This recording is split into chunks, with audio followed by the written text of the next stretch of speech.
All praises to Yahawah, Bahasham, Yahawashi, Bahasham, Rakahakwadash. Next, I want to give double honors to the apostles, the bishops, and the elders at Great Millstone who rule well. Peace and salutation to the Lord's elect. To my left here on End Time Headlines, Iran launches ballistic missiles and drones at UAE and Israel in retaliation. Iran has launched a series of ballistic missiles and drones at the United Arab Emirates and Israel as it fiercely retaliates after an overnight bombardment which left Tehran burning. Explosions have been heard over Tel Aviv with missiles warnings in the UAE as Iran hits out following the Israeli attack on oil depots, which caused a river of fire to engulf its capital. At least 6 people are injured in Israel, including one seriously as a result of the barrage. Proverbs 21 and verse 1. The king's heart, that word heart goes into the Hebrew lahab. The king's mind, it goes into mind. The king's mind is in the hand of Yahawah, Bahasham Yahawashi. As the rivers of water, he turneth it whithersoever he will. Right, this is the Heavenly Father's doing. He's mustering the host of the battle for all these heathen nations to fight in the war of Armageddon. Zephaniah 3 and verse 8. Therefore wait ye upon me, saith Yahawah, Bahasham Yahawashi, until the day that I rise up to the prey. For my determination is to gather the nations, that I may assemble the kingdoms to pour upon them mine indignation, even all my fierce anger. For all the earth shall be devoured with the fire of my jealousy. Right. And why is the Lord jealous? He's jealous for his holy name and for what you heathen have done to his people. Revelations 11 and verse 14. And it reads, the second woe is past, and behold, the third woe cometh quickly. This third world war is going to come quickly. The war of Armageddon is going to come quickly. Let's go Revelation 16 and verse 16. And he gathered them together into a place called in the Hebrew tongue Armageddon. And when you break that word Armageddon down, it goes into mountain of troops. We'll get this. 2 Ezra 15 verse 1. Behold, speak thou in the ears of my people the words of prophecy, which I will put in thy mouth, saith Yahawah, Bahasham Yahawashi, and cause them to be written in paper, for they are faithful and true. Fear not the imaginations against thee. Let not the incredulity, that's the unbelief, of them trouble thee that speak against thee. For all the unfaithful shall die in their unfaithfulness. Behold, saith Yahawah, Bahasham Yahawashi, I will bring plagues upon the world, the sword, famine, death, and destruction. For wickedness hath exceedingly polluted the whole earth, and their hurtful works are fulfilled. You see that destruction, that main destruction is going to be Babylon the Great, America. It's going to come out of war. I will hold my tongue no more as touching their wickedness, which they profanely commit. Neither will I suffer them in those things in which they wickedly exercise themselves. Behold, the innocent and righteous blood crieth unto me, and the souls of the just complain continually. Therefore, saith Yahawah Bahasham Yahawashi, I will surely avenge them, and receive unto me all the innocent blood from among them. And the innocent blood is the elect of the nation of Israel. Let's go Ezekiel 9 and verse 1. He cried also in mine earrings with a loud voice, saying, cause them that have charge over the city to draw near, even every man with his destroying weapon in his hand. And behold, 6 men came from the way of the higher gate, which lieth toward the north, and every man a slaughter weapon in his hand. And one man among them was clothed with linen, with a writer's inkhorn by his side. And they went in and stood beside the brazen altar. These are angels. And the glory of the God of Israel was gone up from the cherub, whereupon he was, to the threshold of the house. And he called to the man clothed with linen, which had the writer's inkhorn by his side. And Yahawah Bahasham Yahawashi said unto him, go through the midst of the city, through the midst of Jerusalem, which is a people before it's a place, and set a mark upon the foreheads of the men that sigh and that cry for all the abominations that be done in the midst thereof. And when you go into that word mark, bear with me, in the Hebrew, it is thawah. It's a mark, a sign of exemption from judgment. Thawah. And to the others, he said in mine hearing, go ye after him through the city and smite. Let not your eye spare, neither have ye pity. Slay utterly old and young, both maids and little children and women. But come not near any man upon whom is the mark, and begin at my sanctuary. Then they began at the ancient men, which were before the house. And he said unto them, defile the house and fill the courts with the slain. Go ye forth. And they went forth and slew in the city. And it came to pass, while they were slaying them, and I was left, that I fell upon my face, and I cried, and said, Yahawah power, wilt thou destroy all the residue of Israel, and thy pouring out of thy fury upon Jerusalem? Then said he unto me, the iniquity of the house of Israel and Judah is exceeding great, and the land is full of blood, and the city full of perverseness. For they say, Yahawah Bahasham Yahawashi hath forsaken the earth, and Yahawah Bahasham Yahawashi seeth not. As for me also, Mine eye shall not spare, neither will I have pity, but I will recompense their way upon their head. And behold, the man clothed with white linen, which had the inkhorn by his side, reported the matter, saying, I have done as thou hast commanded me. See, these are angels when the Lord lets those spirits created for vengeance. Let's get that. Matter of fact, we'll go back to Lord's will. We'll get it. Behold, my people, verse 10. Behold, my people was led as a flock to the slaughter. I will not suffer them now to dwell in the land of Egypt. America is spiritually known as Egypt. But I will bring them with a mighty hand and a stretched out arm, and smite Egypt with plagues as before, and will destroy all the land thereof. Egypt shall mourn, and the foundation of it shall be smitten, with the plague and punishment that Yahawashi shall bring upon it. They that till the ground shall mourn, for their seed shall fail through the blasting and hail, and with a fearful constellation. Woe to the world, and them that dwell therein, for the sword in their destruction draweth nigh. And one people shall stand up and fight against another, and swords in their hands. It's going to see a civil wars, race wars, class wars, economic woes. For there should be sedition among men, and invading of one another. They shall not regard their kings nor princes, and the course of their actions shall stand in their power. A man shall desire to go into a city, and shall not be able. For because of their pride, the city shall be troubled, the houses shall be destroyed, and men shall be afraid. A man shall have no pity upon his neighbor, but shall destroy their houses with the sword, and spoil their goods because of the lack of bread and for great tribulation. And in the midst of all this anarchy and chaos, behold, saith Yahawah, Bahasham Yahawashi, I will call together all the kings of the earth to reverence me, which are from the rising of the sun, from the south, from the east, and Lebanons, to turn themselves one against another, and repay the things that they have done to them. Like as they do yet this day unto my chosen. Who are the Lord's chosen? The true children of Israel, you so-called Negroes, Latinos, and Native Americans. And this is not a so-called black thing. The Lord has scattered his people among all nations. We're going to come looking like all nations. So will I do also in recompense in their bosom. Thus saith Yahawashi Yahawashi power. Because as this war escalates, it's going to usher in this prophecy. 2 Ezra 15:28. Behold, in horrible vision in the appearance thereof from the east, where the nations of the dragons of Arabia, those Arab nations, shall come out with many chariots, and the multitude of them shall be carried as the wind upon the earth, that all they which hear them may fear and tremble. Also, the Carmanians, Iran, should I say, the Persians, ancient Persians, raging in wrath, shall go forth as the wild boars of the wood, and with great power shall they come and join battle with them, and shall waste a portion of the land of the Assyrians. The modern day Assyrians is Babylon the Great, America. And then shall the dragons have the upper hand, remembering their nature, that wild nature. And if they shall turn themselves conspiring together in great power to persecute them, then these shall be trouble bled, and keep silence through their power, and shall flee. And from the land of the Assyrians shall the enemy besiege them, and consume some of them.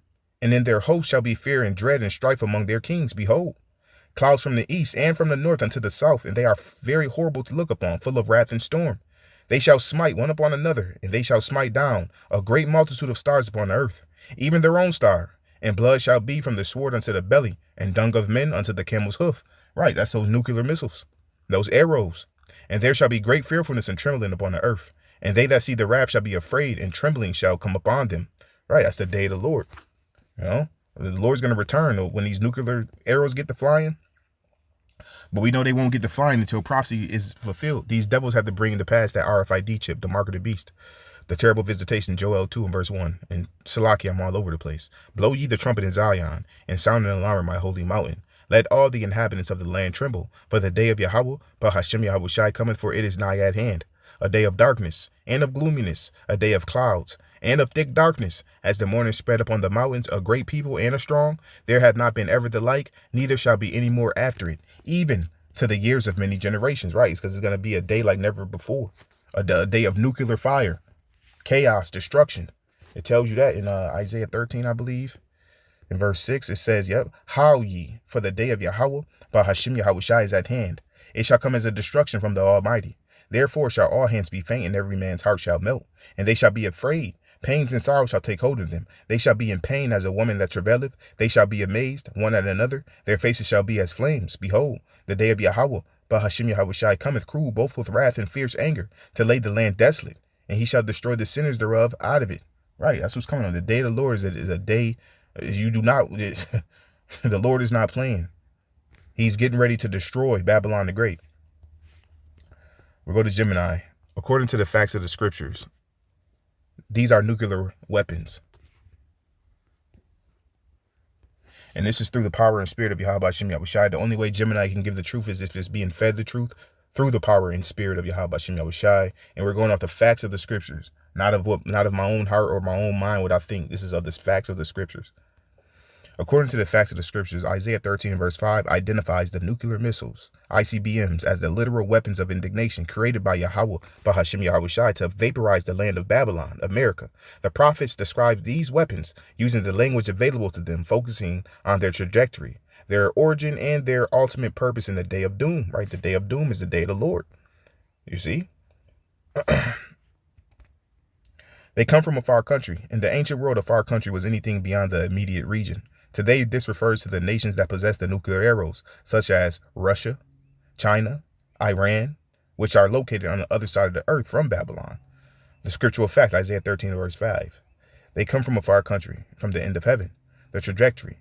The end of heaven describes the suborbital path of an intercontinental ballistic missile. These weapons leave the atmosphere and travel through the end of heaven before re-entering to strike their target. This is how the Lord, Yahawashi, causes for the nations to send their fire. And so let's go to Isaiah 34. It tells you in verse 5, we'll go to NLT. It says, and when my sword has finished its work in the heavens, those ICBM nuclear missiles, it shall fall upon Edom. Esau, Edom is a self-proclaimed white man. Edom is another symbol for America, the nation I have marked for destruction. The sword of the Lord is drenched with blood and covered with fat, with the blood of lambs and goats, with the fat of rams prepared for sacrifice. Yes, Yahawashi will offer a sacrifice in the city of Basra, which is another symbolic for America, another symbol for America. He will make a mighty slaughter in Edom. And why is the Lord doing this? For it is the day of Yahawah, Bahasham Yahawashi's revenge, the year when Edom will be paid back for all it did to Israel. All you heathen are getting ready to be paid back, but Esau, Edom is at the top of that list. The weapons of his indignation. While the so-called white man, Esau, Edom, thinks these are his own technological achievements, the scriptures reveal that Yahawah Bahasham Yahawashi is the one who put the spirit of destruction into the waster, the scientists. You see, let's grab that real quick. It's Isaiah 54 and verse 16. The Lord said, behold, I have created the smith. The modern day smith is the scientist that bloweth the coals in the fire and that bringeth forth an instrument for his work. And I have created the waster to destroy. You see, the wasters to destroy is those nuclear missiles. They are the Lord's weapons. The scriptural fact, Isaiah 13 verse 5. Even the Lord, Yahawah Bahasham Yahawashi, and the weapons of his indignation. The purpose. Indignation is righteous anger. These missiles are the physical manifestation of Yahawah Bahasham Yahawashi's anger against the identity thief, the so-called white man, for the transatlantic slave trade and the spoiling of the 12 tribes of Israel. They are not meant for a limited war. They are meant for a great slaughter, you see, to destroy the whole land. Unlike conventional troops or ancient swords, these weapons have the power to destroy the whole land of a nation. This is a specific reference to the 1 hour destruction of America, Babylon. The scriptural fact, Isaiah 13 verse 5, to destroy the whole land. The result. This is why Isaiah 13 and verse 19 says Babylon shall be as when Yahawah Bahasham Yahawashi overthrew Sodom and Gomorrah.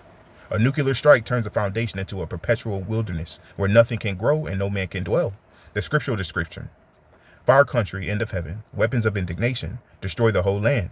The modern reality, nations like Russia, China, suborbital ICBM path, nuclear warheads, total vaporization. The no remedy execution. According to the facts of the scriptures, these weapons of indignation are the army mentioned in Joel 2 and verse 11. They do not break their ranks, and they cannot be stopped by the so-called white man's space force or defense systems. Yahawah Bahasham Yahawashi has purposed this destruction to cleanse the earth of the border of wickedness and to deliver the elect, while the identity thief, Esau, Edom, prays for protection. The weapons of indignation are already numbered to the sword. Esau, Edom is numbered to the sword. And when you go to Malachi 1 and verse 4, it says, whereas Edom saith, we are impoverished, but we will return and build the desolate places. Thus saith Yahawah, Bahasham Yahawashi of hosts, they shall build, but I will throw down, and they shall call them the border of wickedness, and the people against whom Yahawah, Bahasham Yahawashi, hath indignation forever. Let's get Psalms 137, and it reads, remember, O Yahawah Bahasham Yahawashi, the children of Edom, in the day of Jerusalem, who said, raise it, even to the foundation thereof, O daughter of Babylon, who art to be destroyed. Happy shall he be that rewarded thee as thou hast served us. Happy shall he be that taketh and dasheth thy little ones against the stones. You see? Lord said, y'all going to receive a double cup for what y'all did to the Lord's people. Because as it tells you in Zechariah 2 and verse 8, it says, for thus saith Yahawah, Bahasham Yahawashi of hosts, after the glory hath he sent me unto the nations which spoiled you. For he that toucheth you, toucheth the apple of his eye. And the apple, matter of fact, let's ask Gemini real quick. According to the facts of the scriptures, who is the apple of the Lord's eye? Give me a short summary. I'm not even going to put the scripture in here. Bear with me. According to the facts of the scriptures, the apple of the Lord's eye is a specific title reserved exclusively for the 12 tribes of Israel, the so-called Negroes, Latinos, and Native Americans. The summary, the identity in Deuteronomy 32 and verse 10, Yahawashi identifies Jacob, Israel, as the one he kept as the apple of his eye. This means they are the most sensitive, central, and protected part of his vision for the earth. The warning, Zechariah 2 and verse 8, declares that any nation, specifically Esau, Edom, and the other heathen that toucheth or possess the 12 tribes is a physically poking the Lord in his eye. And you're not physically poking him in his eye, it's symbolic. Because the Lord is the one who gave us over to you devils for our disobedience, but you're gonna get punished for it, basically. The consequences. Because the identity thief, the so-called white man, has spoiled and enslaved the apple of his eye, the Lord Yahawashi is sending the nuclear arrows in the day of doom as a divine reflex to destroy the enemies of his people. While the modern image of the church claims God loves everyone equally, the scriptures prove that his focus and his saving grace are focused on his inheritance alone. You see? Let me see if I can get this right. I think it's Joel verse 2 and 28. No, it's not. Bear with me.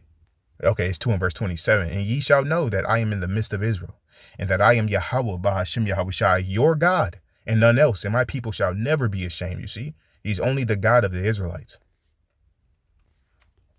What is, I think it's Psalms. Bear with me. Psalms 50 and 5. It says, gather my saints together unto me, those that have made a covenant with me by sacrifice. And who was that?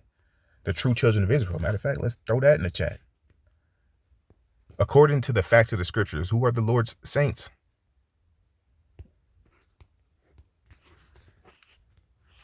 I got 3 minutes. According to the facts of the scriptures, the Lord's saints are exclusively the 12 tribes of Israel, the so-called Negroes, Latinos, and Native Americans. While the world uses this word saint to describe any good person or someone canonized by the modern image of the church, the Bible uses it as a specific legal and national term for the children of Jacob, which is the children of Israel. Those who made a covenant by sacrifice. The covenant and the sacrifice mentioned in Psalms 50 and verse 5 refers to the Mosaic covenant established at Mount Sinai. Only one nation stood at the foot of that mountain and agreed to the terms of Yahawashi. The scriptural fact, Psalms 50 and verse 5. Those that have made a covenant with me by sacrifice. The history. This sacrifice involved the blood of oxen being sprinkled on the people of Israel to seal the agreement. Exodus 24 and verse 8. No other nation, not the so-called white man, Esau, Edom, nor any other heathen was part of this blood covenant. Therefore, they cannot be saints. You see? The saints defined by law. The scriptures provide a direct definition of who the saints are based on their relationship to the commandments, the scriptural fact. Psalms 148 and verse 14. He also exalted the horn of his people, the praise of all his saints, even of the children of Israel, a people near unto him. The identity. The Bible explicitly equates his saints with the children of Israel. This is a closed group. To be a saint, you must be of the holy seed of Abraham, Isaac, and Jacob. The saints shall take the kingdom. The saints are the ones who will replace the identity thief, the so-called white man, and the Gentile rulers after the day of doom, which that's the day of the Lord. The scriptural fact, Daniel 7 and verse 18. But the saints of Yahawah Bahasham Yahawashi shall take the kingdom and possess the kingdom forever, even forever and ever. The reality, the saints, the 12 tribes, have been worn down by the so-called white man for centuries, but they are the rightful heirs. They are the ones being gathered right now from the North Country through the preaching of the word. You see? The religious label, saints, good Christians, saints, people in heaven, saints, canonized by a pope. The scriptural fact, saints, the children of Israel, saints, the 12 tribes on earth, saints, chosen by a blood covenant.